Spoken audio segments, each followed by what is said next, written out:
So in this tutorial, we learn how to uninstall Python libraries on your Windows system. So we'll be using pip to uninstall the libraries. Come to the search bar and type cmd, command prompt, and press enter. So you can first verify the version that I have for pip.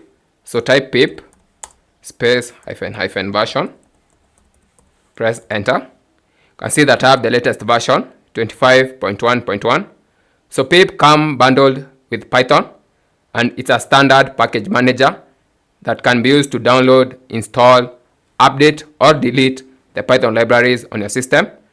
So to uninstall the library, simply type pip uninstall and name the Python package that you want to uninstall, for example scipy library, and press enter. So to proceed with your process, simply type Y and press enter. You can see that you have gotten a message, successfully uninstalled scipy. You can use the same process to uninstall a package for Python, let's say matplotlib, which is in my system.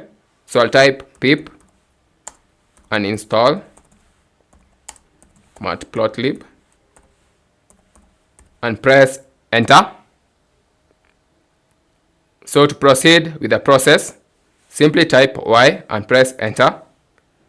And you can see that you have gotten a message, successfully uninstalled matplotlib. So with the pip uninstall command, you can uninstall any Python library that you want to delete in your system. So that's how to uninstall the Python library on your Windows system. Thanks for watching. I'm Edwin from WebPro Education.